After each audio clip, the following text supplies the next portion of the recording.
ராமர் கோயில் கும்பாபிஷேகத்தை முன்னிட்டு அயோத்தியில் பல அடுக்கு பாதுகாப்பு ஏற்பாடுகள் செய்யப்பட்டுள்ளன.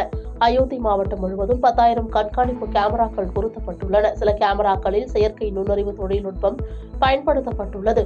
விழா நடக்கும் பகுதியில் சாதாரண உடையணிந்த போலீசார் நிறுத்தப்பட்டுள்ளனர். பல மொழிகள் அறிந்த போலீசாரின் சேவை பயன்படுத்தப்பட்டுள்ளது. பயங்கரவாத தடுப்பு பிரிவு போலீசார் அயோத்தியில் ரோந்து சுற்றி வருகிறார்கள். முக்கிய பிரமுகர்கள் வருகையின் போது கூட்டத்தை ஒழுங்குபடுத்துவதற்காக நடமாடும் தடுப்புகளும் பயன்படுத்தப்படுகின்றன. மாநில காவல்துறையுடன் விரைவு அதிரடிப்படை, தேசிய பேரிடர் மீட்புப் படை போன்ற மத்திய படைகளும் பாதுகாப்பு பணியில் தீவிரமாக ஈடுபட்டுள்ளன.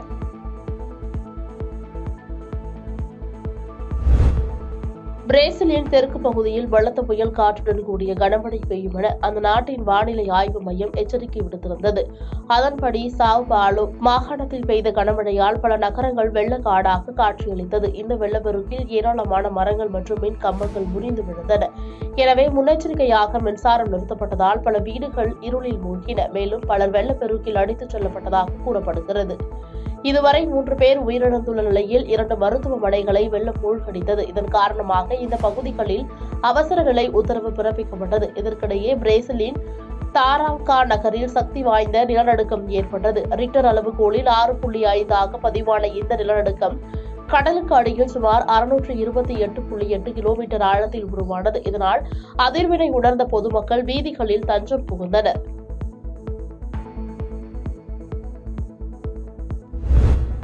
தென்னிந்திய புத்தக விற்பனையாளர் மற்றும் பதிப்பாளர் சங்கம் சார்பில் சென்னை நந்தனம் OMCA மைதானத்தில் கடந்த 3ஆம் தேதி தொடங்கிய 47வது சென்னை புத்தக கண்காட்சியை இளைஞர் நலன் மற்றும் விளையாட்டு மேம்பாட்டுத்துறை அமைச்சர் உதயநிதி ஸ்டாலின் தொடங்கி வைத்தார்.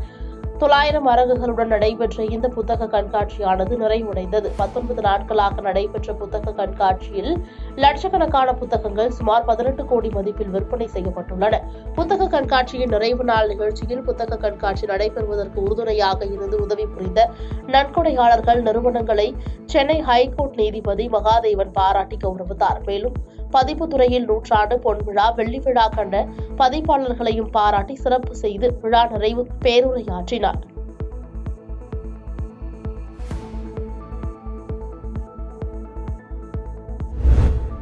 உத்தரப்பிரதேச மாநிலம் அயோத்தியில் ராமர் கோயில் கட்டப்பட்டு கும்பாபிஷேகம் நடைபெறவுள்ளது. இதற்காக அயோத்தி விழாக்கோலம் பூண்டுள்ளது. எங்கு பார்த்தாலும் பூ மற்றும் விளக்குகளால் அலங்கரிக்கப்பட்டுள்ளது. இந்நிலையில் ராமர் கோயில் கும்பாபிஷேகம் இந்தியாவை புதிய உச்சத்திற்கு கொண்டு செல்லும் என்ற நம்பிக்கை உள்ளதாக பிரதமர் மோடி தெரிவித்துள்ளார். இதுகுறித்து பிரதமர் மோடி, இந்த வரலாற்று தருணம் இந்தியா பாரம்பரியம் மற்றும் கலாச்சாரத்தை மேலும் செழுமைப்படுத்தி நமது வளர்ச்சி பயணத்தை புதிய உயரத்திற்கு கொண்டு செல்லும் என்று நான் நம்புகிறேன் என தெரிவித்துள்ளார். சேலம் பெத்தநாயக்கன் பாளையத்தில் நடைபெற்ற திமுக இளைஞரணி மாநாட்டில் அமைச்சர் உதயநிதி ஸ்டாலின் உரையாற்றினார். அப்போது 22 தலைப்புகளில் உரையாற்றிய அனைவருக்கும் நன்றி. திமுக இளைஞரணியின் அனைத்து நிர்வாகிகளுக்கும் நன்றி. திமுக இளைஞரணி மாநில மாநாடு 100% வெற்றி பெற்றுள்ளது. சேலம் மாநாடு வரும் தேர்தலுக்கான வெற்றி மாநாடு. பல அணிகள் இருந்தாலும் முதன்மையான அணி இளைஞர் அணி. உழைப்பின் அடிப்படையில் நிர்வாகிகளை நியமனம் செய்தும் மாவட்ட வாரியாக சென்று இளைஞர் அணியின் செயல் வீரர்கள் கூட்டத்தை நடத்தினோம் என தெரிவித்தார்.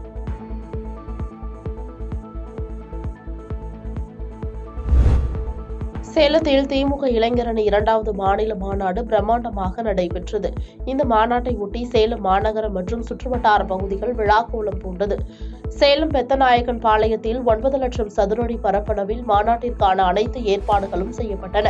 1.5 லட்சம் பேர் அமரும் வகையில் பிரம்மாண்டமான முறையில் பந்தல் அமைக்கப்பட்டது. இந்நிலையில் திமுக இளைஞரணி மாநாட்டிற்காக சேலத்தில் அமைக்கப்பட்ட அரங்கம் உலகின் மிகப்பெரிய தற்காலிக மாநாட்டு அரங்கம் என்ற யுனிக் வேர்ல்ட் ரெக்கார்ட்ஸ் புத்தகத்தில் இடம்பெற்றுள்ளது. இந்த அரங்கம் 9.50 லட்சம் சதுரடி பரப்பளவில் 45 நாட்களில் அமைக்கப்பட்டுள்ளது குறிப்பிடத்தக்கது.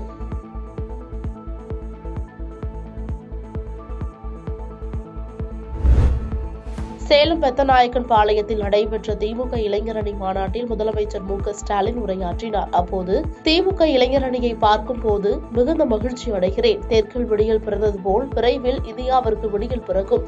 75 ஆண்டுகள் ஆகியும் திமுக கம்பீரமாக நிற்க காரணம் நமது கொள்கை என்ற உரம். நமது மொழி கலாச்சாரத்தை அழிக்க பாஜக முயற்சிக்கிறது. எனவே 3 மாதங்கள் தேர்தல் பணியாற்றி வெற்றிக்கு உழைக்க வேண்டும். பாராளுமன்ற தேர்தலுக்கு 3 குழுக்களை ஏற்கனவே அமைத்துவிட்டோம். 5 பேர் கொண்ட குழு 40 தொகுதிகளின் நிர்வாகிகளை அழைத்து அறிவுறுத்துவர். வெற்றி பெறுபவரே பாராளுமன்ற வேட்பாளராக களமிறக்கப்படுவர் என தெரிவித்தார்.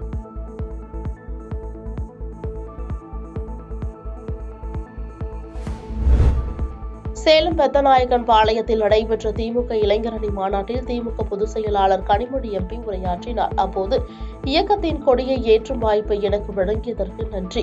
திராவிட மாடல் ஆட்சி நாட்டிற்கு முன் உதாரணமாக இருக்கிறது. ஒரு கோவிலை முழுமையாக கட்டி முடிக்காமல் திறக்கக்கூடாது என்கிறது இந்து மதம். ஆனால் இந்துக்களின் உணர்வுகளுக்கு மதிப்பளிக்காமல் தனது அரசியல் மட்டும் அவசரமாக பாஜக கோவிலை திறக்கிறது. இதனை தட்டி கேட்டால் நமக்கு ஐஎஸ் கொடுப்பார்கள். மக்களால் தான் மாற்றத்தை நிகழ்த்த முடியும். அப்போதுதான் நாட்டை காப்பாற்ற முடியும் என தெரிவித்தார்.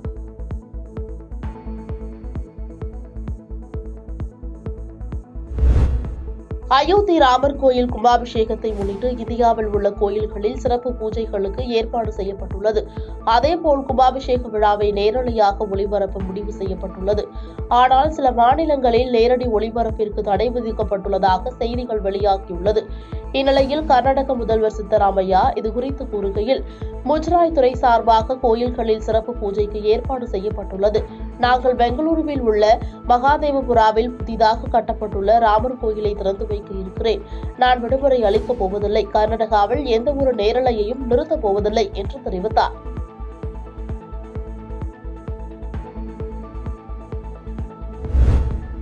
இந்தியாவில் கடந்த ஒரே நாளில் கொரோனாவின் துணை மாறுபாடு வகை JN.1 தொற்று பாதிப்பின் புதிய எண்ணிக்கை 1513 ஆகி பதிவாகியுள்ளது. இந்தியா JN.1 வகை கொரோனா தொற்று ஜெனோமிக்ஸ் கூட்டமைப்பின் அறிவிப்பின்படி மகாராஷ்டிரா, கர்நாடகா ஆகிய மாநிலங்கள் உட்பட தொற்று பாதிப்பின் புதிய எண்ணிக்கை 1513 ஆக உள்ளது. இதில் அதிகபட்சமாக மகாராஷ்டிராவில் 382 பேரும், கர்நாடகாவில் 249 பேரும் JN.1 வகை தொற்றால் பாதிக்கப்பட்டுள்ளனர். கொரோனா தொற்று பாதிப்பின் எண்ணிக்கை அதிகரித்து வருவதால் விழிப்புடன் இருக்குமாறு மாநிலங்கள் மற்றும் யூனியன் பிரதேசங்களுக்கு மத்திய அமைச்சகம் எச்சரிக்கை விடுத்துள்ளது.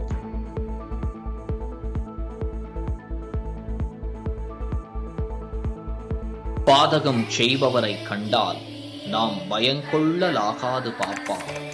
மோதி மிதித்து விடு பாப்பா, அவர் முகத்தில் உமிழ்ந்து விடு பாப்பா. அண்மை செய்திகளை உடனுக்குடன் தெரிந்து கொள்ள இணைந்திருங்கள் இயம்நாடு தொலைக்காட்சியுடன்.